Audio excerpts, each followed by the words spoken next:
Assalamualaikum warahmatullahi wabarakatuh. Bismillahirrahmanirrahim. Alhamdulillahirabbil alamin wa afdhalus salawati wa tamu taslim ala sayyidina Muhammadin wa alihi wa sahbihi wa sallim ajma'in amma ba'd. Teman-teman sekalian, selamat pagi semua, salam sejahtera untuk kita semua. Semoga kita semua terus dalam keadaan iman, Islam, sehat walafiat, dan kita juga memberikan doa-doa yang terbaik kepada seluruh teman dan keluarga kita, terutama saat ini salah satu aktivis tadarus subuh sedang berjuang, sedang berada di rumah sakit untuk melakukan pengobatan cuci darah ya. Jadi mari kita berdoa bersama untuk kesembuhan dan kepulihan saudara kita Khalifatul Arifiyati, istrinya Om Dul, istrinya Om Dul yang dulu juga ikut aktif memastikan Zoom ini. Mari kita baca Al-Fatihah terlebih dahulu. Al-Fatihah. A'udzubillahi minasyaitonirrajim. Bismillahirrahmanirrahim. Alhamdulillahirabbil alamin. Arrahmanirrahim. Maliki yaumiddin. Iyyaka na'budu wa iyyaka nasta'in. Ihdinas siratal mustaqim. Shiratal ladzina an'amta 'alaihim ghairil maghdubi 'alaihim waladdallin. Jadi pada sesi pagi kali ini pembicaraan utama kita adalah tentang sejauh mana isu atau tema atau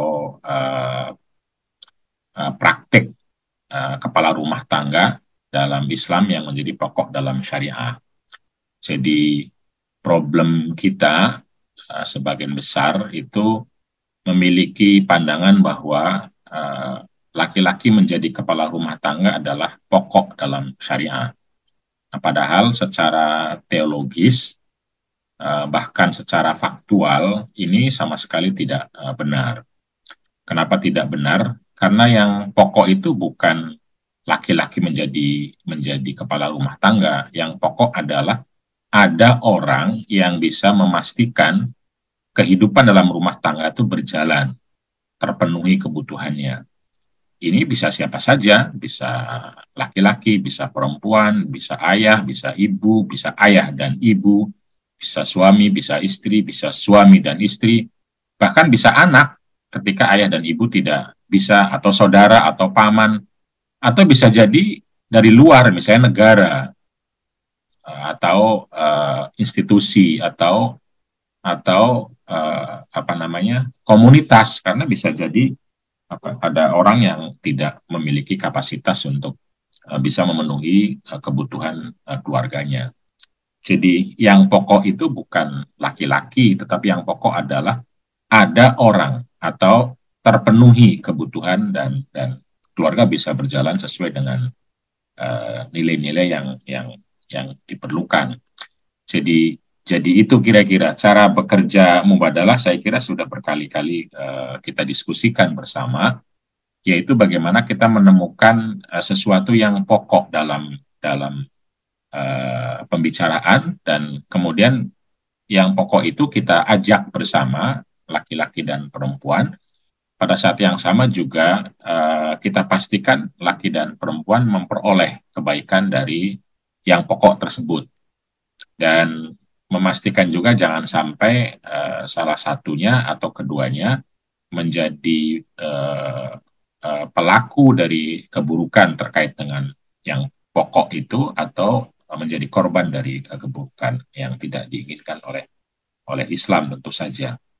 Jadi kalau berbicara teks misalnya, ya saya kira kita bisa mengawali dengan sebuah ayat yang sangat terkenal, dan ini harus menjadi pondasi dalam setiap pembicaraan mengenai relasi laki-laki dan perempuan, yaitu surat At-Taubah ayat 71 ya.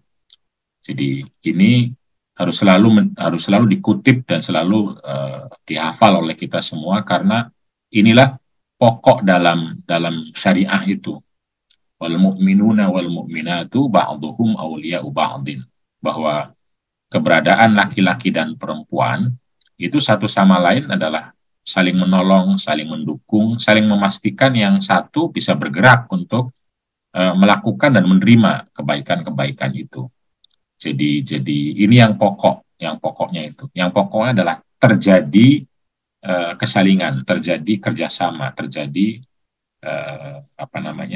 saling tolong menolong itu dalam semua hal. Kalau di sini kan disebutkan ya ya'muruna bil ma'ruf, ketika memerintahkan atau memastikan atau mewujudkan kebaikan, uh, memiliki daya dorong, kalau kata istilah Kiai Ilmi itu daya dorong yang kuat untuk melakukan kebaikan. Itu harus dilakukan secara kerjasama.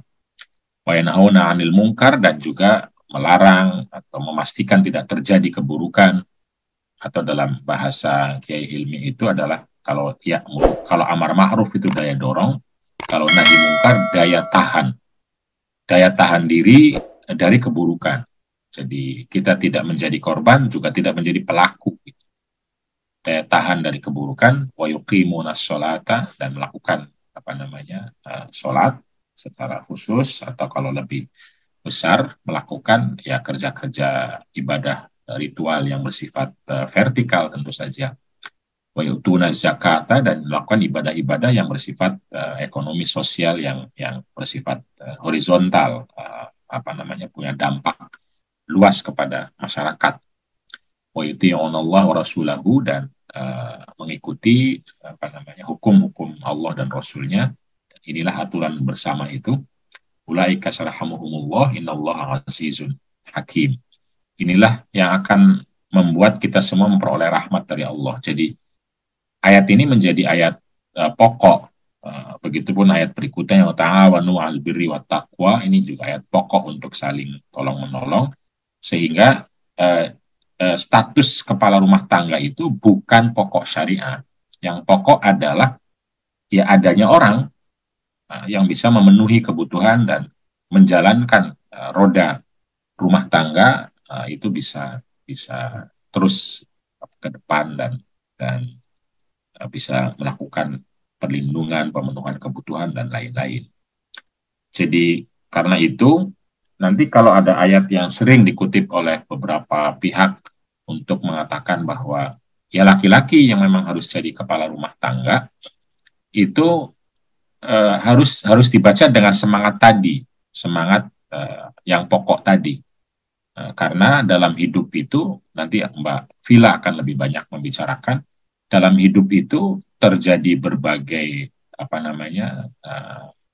kompleksitas, ya, kompleksitas di mana prakteknya itu pada masa Nabi juga itu ya memungkinkan terjadinya kehidupan rumah tangga yang perempuan yang menjadi kepala rumah tangga, perempuan yang ikut bertanggung jawab. Nah, kalau kita bilang yang pokoknya adalah harus laki-laki, berarti nanti disebut dunia terbalik tadi. Tapi kalau kita bilang itu bukan pokok, maka itu sama sekali bukan terbalik. Itu justru artinya adalah tanggung jawabnya terjadi dan terlaksana. Nah, ayat ini juga kalau dibaca secara lebih seksama, itu kan memunculkan ada kata bima faddalallahu ba'dahum ala ba'din wa bima anfaqu. Jadi laki-laki disebut di sini sebagai kepala rumah tangga atau pemimpin atau pelindung, atau yang lebih soft atau yang lebih tepat menurut saya penanggung jawab. Itu seseorang bertanggung jawab terhadap orang lain itu bima faddalallahu ba'dahum ala ba'din, apabila orang tersebut memperoleh kapasitas, memiliki sesuatu yang membuat dia bisa bertanggung jawab. Jadi orang bertanggung jawab untuk mengajarkan sesuatu kalau dia punya ilmu. Kalau nggak punya ilmu kan nggak bisa mengajarkan. Misalnya kepala rumah tangga diwajibkan misalnya untuk anggota keluarga bisa baca Quran. Nah kalau dia nggak bisa baca Quran kan nggak bisa. Nah ketika nggak bisa ya tentu orang lain gitu. Orang lain itu bisa istrinya, bisa anaknya, atau bisa memanggil guru. Nah, itu kan artinya bima faddalallahu ba'dahum ala ba'din, tidak melulu harus laki-laki atau harus suami. Wa bima anfaqu, nah begitupun ketika dia memberikan harta, itu salah satu bentuk tanggung jawab. Jadi seseorang dianggap bertanggung jawab kalau punya harta, hartanya digunakan untuk memastikan kebutuhan keluarga terpenuhi. Jadi kalau ada laki-laki yang punya harta tapi tidak digunakan untuk memenuhi kebutuhan keluarga, ya dia bukan kepala rumah tangga. Begitupun kalau dia tidak punya uang, ya dia tidak bertanggung jawab untuk, uang dia nggak punya uangnya, kok gimana mau bertanggung jawab? Gitu. Dia nggak punya. Tanggung jawab dia mencari. Tapi kan mencari ada yang dapat, ada yang tidak. Itu problemnya itu. Nah, karena itu, yang bertanggung jawab dalam keadaan keluarga memerlukan pemenuhan kebutuhan adalah orang yang mampu. Siapapun yang mampu dalam keluarga itu, dia yang bertanggung jawab. Itu dalam sebuah rumah tangga, misalnya orang pengen makan. Maka yang bertanggung jawab adalah orang yang mampu membeli makanan, atau mampu memasak makanan, atau mampu mencari makanan, meminta kepada orang lain misalnya. Itu yang paling bertanggung jawab. Kalau bisa dua-duanya, ya tentu baik. Kalau bisa salah satu, ya salah satu itu. Siapapun di antara mereka. Dialah yang harus bertanggung jawab. Nah, ini yang kalau memaknai ayat itu menggunakan pokok yang di atas tadi, saling tolong satu sama lain, saling menolong. Dan siapapun yang bisa melakukannya, ya adalah bagian dari ayat ini dan ayat tadi. Jadi ayat Ar-Rijalu Qawwamuna itu bukan sedang mengatakan harus wajib satu-satunya. Karena ayat ini dikasih syarat, dikasih ketika bima faddola. Ya, jadi karena itu, apalagi kalau dimaknai dengan semangat mubadalah. Kalau semangat mubadalah kan pokoknya itu bukan ada di Ar-Rijalu, pokoknya ada di Qawwamuna. Jadi praktek dalam kehidupan bisa jadi Ar-Rijalu Qawwamuna 'alan nisa, bisa jadi Ar-Rijalu Qawwamuna 'alar rijal, bisa jadi An-Nisa'u Qawwamuna 'alan nisa, atau An-Nisa Qawwamuna 'alal rijal. Itu sangat mungkin sekali. Karena yang penting apa? Bima faddalallahu ba'dahum, yang penting itu. Yang pokok adalah yang punya kemampuan, yang punya kapasitas, dia harus segera melakukan tanggung jawabnya.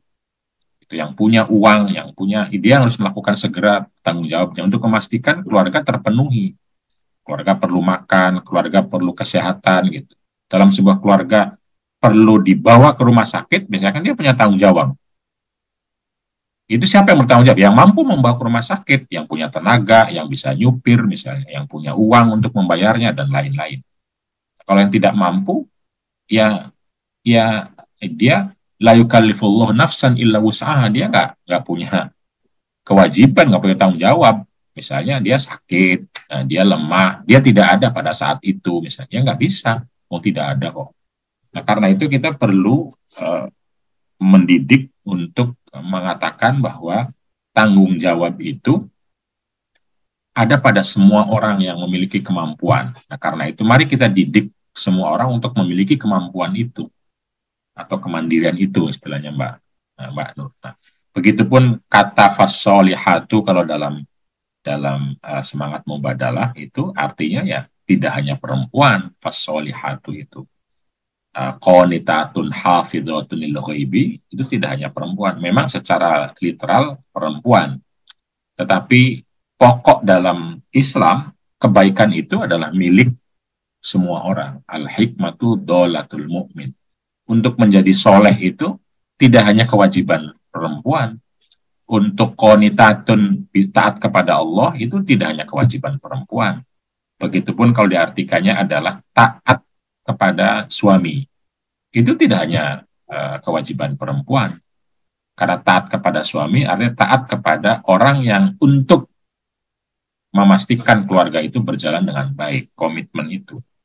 Karena itu ya bisa suami juga taat, anak-anak juga taat, ayah dan ibu juga taat pada komitmen kebaikan rumah tangga. Jadi kita harus membiasakan diri untuk menemukan yang pokok dalam mubadalah itu. Fasolihatu yang pokok adalah mari menjadi orang-orang soleh, perempuan maupun laki-laki. Qanitatun, mari menjadi orang yang bersedia menerima ajakan orang lain untuk berbuat baik gitu. Taat kepada kebaikan, taat kepada komitmen, taat kepada aturan yang baik, taat kepada perjanjian, taat kepada Allah tentu saja, dan taat kepada siapapun yang itu mengajak kita pada kebaikan, membuat kita hidup lebih baik gitu. Hafidhatun lil ghaibi, menjaga diri pada saat tidak ada orang lain. Tidak ada suami, tidak ada istri, tidak ada. Jadi ini yang harus menjaga diri tidak hanya istri, suami juga ya harus menjaga diri. Dan menjaga diri itu nanti kalau ada kata-kata lil ghaibi bukan berarti ketika suami tidak ada. Karena intinya bukan ketika suami tidak ada, intinya adalah menjaga diri. Cuma biasanya orang itu akan jaim kalau ada orang lain. Ketika tidak ada orang lain, dia akan berbuat semena-mena atau seenaknya. Karena mumpung ada orang gitu. Itu seringkali kan diucapkan. Nah, karena itu disebut kata-kata lil ghaibi. Tetapi pokoknya adalah menjaga diri. Menjaga diri ini adalah kewajiban semua orang, laki dan perempuan. Ada atau tidak ada orang lain. Ada atau tidak ada suami maupun istri, ayah, ibu, dan anak. Karena yang pokok adalah fasolihatu menjadi baik, qonitatun berkomitmen, hafidhatun menjaga diri. Itu melindungi, menjaga diri, dan seterusnya. Apapun itu adalah kewajiban yang pokok. Dan ini semua orang, mengenai semua orang. Bima hafidhullah, karena Allah telah menjaga, melindungi, dan kita semua. Nah, itu cara mengenali yang pokok itu ya dalam Islam kalau menurut saya. Dan ini sesungguhnya sangat sesuai dengan berbagai praktek teladan dan presiden pada masa Nabi Muhammad SAW maupun masa-masa selanjutnya. Nah, karena kalau kita tidak membaca dengan cara demikian, maka kita akan mengatakan tadi melanggar kodrat, dunia terbalik, salah kaprah. Masa terjadi hal itu pada masa Nabi, orang-orang yang dianggap salah kaprah. Ini contoh kecil bagaimana cerita di Sahih Bukhari, ada seorang perempuan lah yang bertanggung jawab mengelola kehidupan rumah tangga. Ja'atni imra'atun ma'a ibnatani tas'aluni falam tajid indi ghairu tamratin wahidatin. Nah, ini cerita Aisyah, ada seorang perempuan yang membawa kedua putrinya ke rumah Rasulullah, lalu meminta kepada Aisyah jika ada makanan, lalu dikasih satu kurmanya dibagi dua di antara dua putrinya itu, lalu kemudian dia keluar lagi untuk memastikan atau mencari penghidupan. Nah, ketika Nabi masuk, lalu kemudian Aisyah bercerita tentang perempuan itu, kata-kata Nabi itu terkait dengan tanggung jawab. Kalau kita kan mungkin kalau ada perempuan seperti itu, atau laki-laki seperti itu, kita ngerasanin, atau curhat, atau nyalah-nyalahin, atau tadi dunia terbalik, atau apapun lah. Kalau Nabi kembali kepada pokok, man yaliya min hadhil banati syai'an, fa ahsana ilaihinna, kunna lahu sitron minan nar. Siapapun yang melakukan yaliya itu tanggung jawab, wali, melakukan tanggung jawab terhadap anak-anak ini, terhadap anak-anak perempuan ini, maka anak-anak perempuan ini besok di surga atau di akhirat akan menjadi perisai, sehingga orang tersebut tidak bisa masuk ke neraka karena dihalangi oleh anak-anak ini. Ini artinya adalah kerja yang sangat mulia di mata Nabi ketika ada seorang perempuan tadi yang memastikan anak-anaknya terpenuhi kebutuhannya. Nah, ini bicaranya Nabi tentang perempuan karena kasusnya tadi perempuan. Terus yang dilindungi dalam konteks ini karena memang faktanya perempuan ya tentang perempuan. Jadi ini banyak sekali makna yang bisa kita petik dari hadis ini tentang pentingnya peran perempuan ketika menjadi tanggung jawab rumah tangga. Pentingnya anak-anak perempuan untuk dijaga, dilindungi, dan dipastikan kebutuhannya.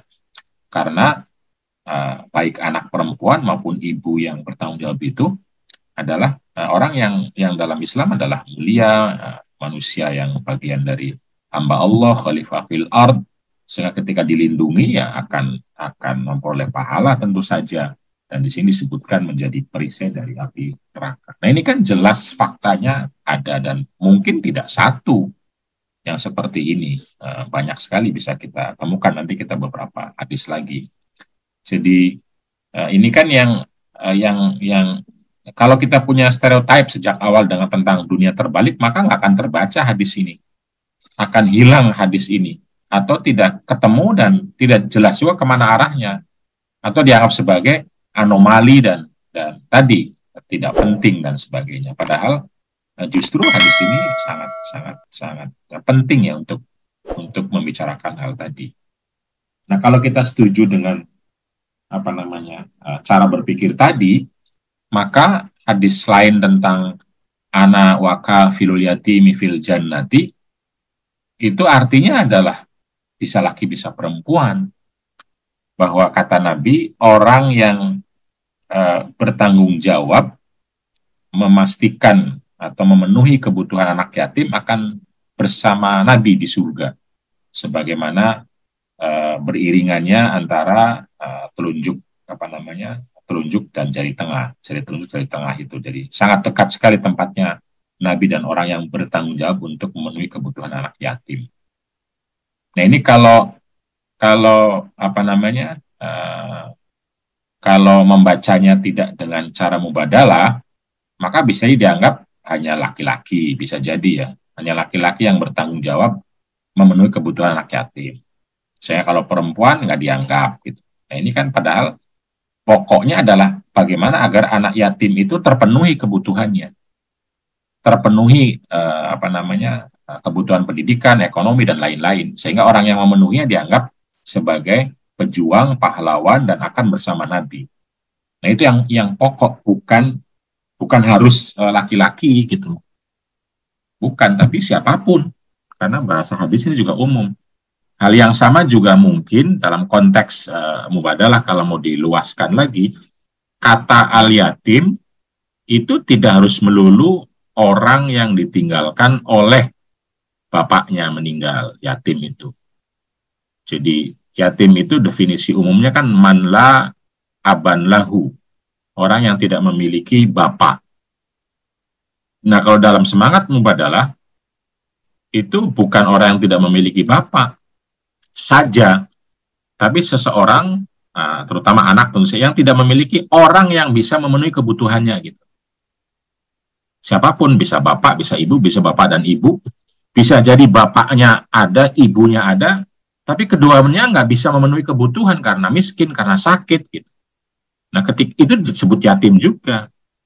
Jadi kalau ada orang yang punya ayah ibu tapi ayah dan ibunya tidak mampu bekerja, atau mampu bekerja tapi hasilnya sedikit, tidak terpenuhi kebutuhannya, maka menjadi kewajiban atau paling tidak menjadi mulia bagi orang yang kafilul yatim, bagi orang yang mampu memenuhi kebutuhan orang tersebut, sekalipun anak itu ada ayah ada ibunya, dan dia akan bersama Nabi di surga. Gitu.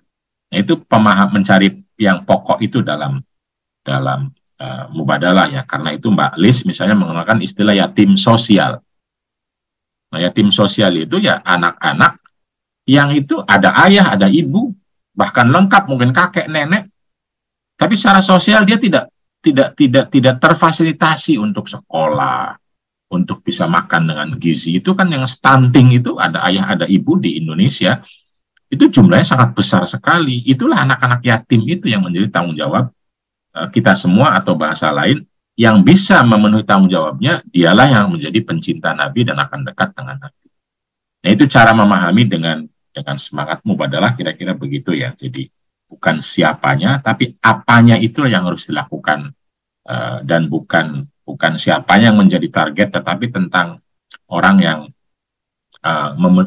memerlukan kebutuhan itu.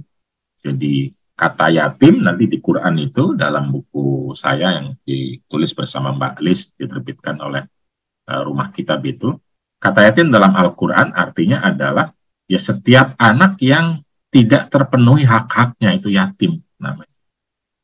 Yatim, dan inilah tafsir Maqasidi dari Quran itu. Dan ini tidak hanya saya yang berbicara, sudah beberapa ulama sudah banyak berbicara hal demikian. Cuma sayangnya ya kita tidak populer, sehingga selalu kalau sedekah ke anak yatim yang dicari anak yang tidak ada bapaknya, sekalipun dia kaya raya, atau sekalipun dia cukup. Tapi kita agak berat hati memberi sedekah atau bantuan atau dukungan kepada orang yang ayah ibunya ada atau ayahnya ada, padahal dia membutuhkan. Nah, terutama bulan-bulan apa namanya yang kita perlu memegang kepala anak yatim itu ya. Nah, ini contoh lain ya, bahwa bagaimana Nabi mengapresiasi seorang perempuan yang bertanggung jawab untuk memenuhi kebutuhan keluarganya, sehingga dia tidak merasa perlu untuk menikah lagi ketika bercerai atau ditinggal mati oleh suaminya.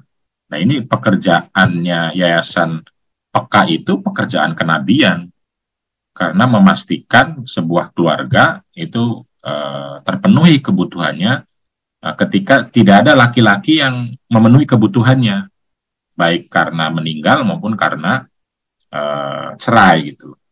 Ini hadisnya. Nabi memuji perempuan yang sekalipun dia cantik, sekalipun nanti ada di hadis lain, sekalipun dia dzatu mansobin wa jamalin, sekalipun dia punya posisi sosial, dia cantik, tapi dia memilih untuk membesarkan anak-anak dibanding harus menikah lagi, hatta banu au matu, sehingga anak-anak itu membesar dengan kuat atau meninggal dunia. Ini kata Nabi, orang tersebut akan bersama Nabi di surga. Nanti tentu saja kalau dalam bahasa mubadalah tidak hanya perempuan, tidak hanya individu, ya siapapun yang bisa memastikan anak-anak bisa hidup terpenuhi kebutuhannya. Kebutuhan spiritual, pengajian, kebutuhan pendidikan, kebutuhan ekonomi, kebutuhan dan lain sebagainya. Semua orang yang bisa memenuhi itu akan bersama Nabi. Jadi kerja-kerja Yayasan Peka adalah kerja-kerja kenabian. Jadi bukan kerja-kerja istilahnya itu dunia terbalik ya, melanggar kodrat. Sebaliknya justru adalah kerja-kerja kemuliaan, kenabian yang Nabi menjanjikan kepada mereka yang memenuhi atau mengambil tanggung jawab untuk memenuhi hak dan kebutuhan anak sebagai orang yang nanti kelak di akhirat bersama Nabi Muhammad SAW. Nah, karena itu hadis ini itu jangan dipandang sebagai hadis yang pokok dalam hal harus laki-laki gitu. Karena hadis ini pokoknya bukan di harus laki-laki, pokoknya di ada tanggung jawab. Nah, ini salah kaprah kita memaknai. Kullukum ra'in wa kullukum mas'ulun an ra'iyatih. Itu yang pokok bukan kita semua harus menjadi pemimpin, bukan. Yang pokok adalah mas'ulun an ra'iyatihi, bahwa kita harus betul-betul memenuhi tanggung jawab kita ketika kita punya tanggung jawab gitu. Kita punya tanggung jawab apa? Penuhi itu. Nah, itu yang paling penting itu. Kullukum ra'in. Bahwa kita tuh pasti punya tanggung jawab. Kita tuh pasti punya. Nah, itu karena pasti punya, maka lihat tanggung jawabmu penuhi gitu. Bukan kita harus jadi pemimpin semua. Ya nggak ada. Pemimpin itu pasti dalam beberapa hal cuma satu. Nah, karena itu, tapi kalau bertanggung jawab, itu semua orang punya tanggung jawab. Nah, karena itu, setiap orang pasti ada tanggung jawab yang harus dipenuhi. Karena itu penuhilah. Karena itu yang akan ditanyakan oleh Allah Subhanahu wa Ta'ala. Jadi, kita punya tanggung jawab untuk, misalnya, berbuat baik, untuk memenuhi kebutuhan diri, untuk istirahat, untuk mengelola tubuh. Tubuh kita ini kan adalah juga semesta kecil, karena terdiri dari berbagai organisme. Ribuan bahkan miliaran ada organisme dalam tubuh kita yang perlu makan, perlu minum, perlu istirahat. Itu tanggung jawab di mana? Di kita. Jadi kullukum ra'in, kita punya tanggung jawab loh gitu. Lalu penuhi. Jadi yang pokok dalam hadis ini bukan status bahwa kita pemimpin, bukan. Tetapi tuntutan bahwa kita harus bertanggung jawab atas apa yang kita pegang. Nah, karena itu al-imamu ra'in, tentu saja pemimpin adalah penanggung jawab. Jadi yang penting itu bukan jadi pemimpin, jadi imam, jadi presidennya, bukan. Yang penting adalah ra'innya. Ra'in artinya bertanggung jawab, memastikan apa yang menjadi tanggung jawabnya itu. Wa mas'ulun an ra'iyati. Biasanya kata-kata warrojulu ra'in fi ahlihi itu yang pokok bukan bahwa laki-laki adalah pemimpin, bukan. Yang pokok adalah bahwa laki-laki itu kamu punya tanggung jawab loh, fi ahlihi, dalam keluarganya.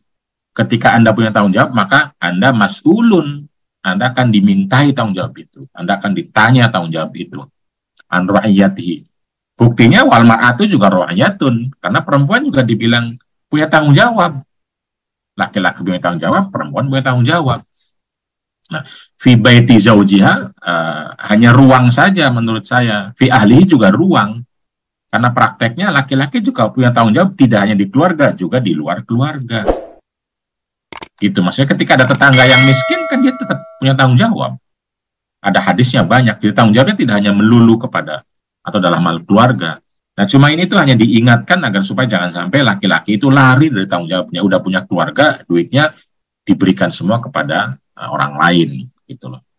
Anda punya keluarga loh, gitu. Kira-kira mau menegaskan seperti itu. Bukan berarti lalu hanya laki-laki yang bertanggung jawab. Buktinya wal mar'atu ra'iyatun. Hal yang sama juga nih kata-kata fi baiti zaujiha, ini hanya ruang, bukan satu kepastian yang mutlak bahwa perempuan tanggung jawabnya hanya di rumah tangga. Sebagaimana laki-laki tidak hanya di keluarga tanggung jawabnya, perempuan juga tidak hanya di rumah tangga. Dan laki-laki juga tidak berarti tidak bertanggung jawab di rumah tangga. Fi baiti zaujiha ini. Jadi titik tekannya itu yang pokok bukan fi baiti zaujihanya, bukan almar'ahnya, tapi ra'iyatun wa mas'ulatun an ra'iyatiha. Anda lihat tanggung jawab Anda apa, di mana tanggung jawabnya, penuhi itu. Di organisasi gitu. Jadi nanti tidak hanya perempuan, juga laki-laki. Karena laki-laki juga di dalam rumah tangga dia punya tanggung jawab mendidik, tanggung jawab berbuat baik gitu. Tanggung jawab membersihkan, punya tanggung jawab semua itu. Nah, begitupun kata-kata kalau meneruskannya wal khadimu ra'in fi mali sayyidihi. Lihat, pelayan itu atau khodim atau PRT sekarang atau pekerja rumah tangga punya tanggung jawab terhadap harta tuannya, harta majikannya. Pertanyaan, apakah cuma harta? Anaknya tanggung jawab apa enggak? Tanggung jawab. Pertanyaannya, seorang sayyid atau suaminya atau majikannya atau apapun namanya, tuannya bertanggung jawab terhadap hartanya. Bertanggung jawab. Jadi kata-kata wal khodimu tidak mengeluarkan tuan, tidak mengeluarkan istri atau suami, tidak. Begitupun kata-kata fimal tidak mengeluarkan bahwa pelayan atau pekerja rumah tangga hanya ngurusin harta saja. Tidak. Ya tergantung kontraknya. Gitu. Bisa jadi yang diurusin adalah dia menjadi babysitter misalnya. Nah ini cara memahami mubadalah tuh begitu kira-kira. Jadi jangan lihat khodim, jangan lihat mal, tapi lihat pokoknya itu apa. Pokoknya adalah bahwa orang harus bertanggung jawab dan apa yang menjadi ruang geraknya. Tapi itu tidak hanya satu-satunya. Gitu loh. Jadi tuntutannya soal tanggung jawabnya itu. Sehingga hadis ini, nanti terus ya saya kira panjang kalau mau diteruskan. Sehingga hadis ini tidak bisa menjadi alasan untuk mengatakan laki-lakilah kepala rumah tangga. Tidak bisa. Karena perempuan juga disebut ra'iyatun. Dan kata-kata rojul itu bukan pokok. Yang pokok adalah ra'in. Dan mas'ul atau pertanggungjawaban itu sendiri. Karena itu sekali lagi ya, ini contoh lagi nih, contoh bagaimana pada masa Nabi ada seorang perempuan yang namanya Zainab yang menjadi kepala rumah tangga, yang mencari nafkah dan memberikan nafkah kepada ala zauji. Kata-katanya gini, an-nafaqatu ala zauji. Sayalah yang memberi nafkah kepada suami. Ini hadis lain juga panjang sekali nih, bahkan terjadi dialog antara suami dan istri, di mana dia merasa tidak bisa banyak berbuat karena semua harta yang dia hasilkan dari kerjanya berputar-putar di keluarga saja. Dan Nabi memuji itu juga sedekah gitu loh. Sedekah. Dan ternyata orang yang seperti itu tidak satu. Ada banyak orang di sini disebutkan. Jadi dan lain-lain nanti hadisnya Ayuzananib nanti.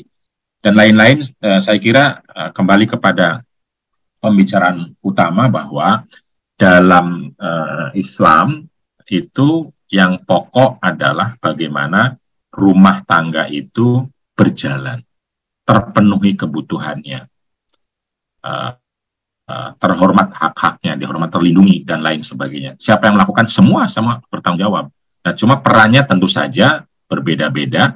Kenapa? Ya karena setiap orang punya kapasitas yang berbeda-beda, kesempatan yang berbeda-beda, bisa jadi kesepakatan yang berbeda-beda, sesuai dengan kemampuan, keadaan, baik biologis maupun sosial dan lain-lain. Nah, ruang itu pada awalnya terbuka untuk semua, tapi pada prakteknya tentu melihat berbagai kemungkinan dan faktor.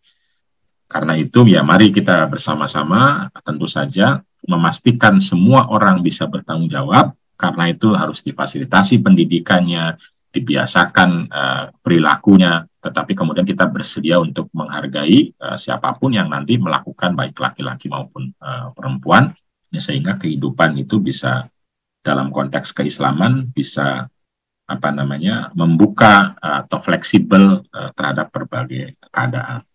Nah, untuk itu kita mari dengar keadaan-keadaan kondisi rumah tangga di Indonesia. Jadi di Indonesia ini kan tentu saja rumah tangga itu ya ada berbagai macam, atau keluarga itu ada berbagai macam. Nah, salah satu macam dari bentuk keluarga itu yang jumlahnya juga puluhan juta adalah keluarga-keluarga yang justru dipimpin, dikepalai dan dikelola kehidupan rumah tangganya oleh perempuan.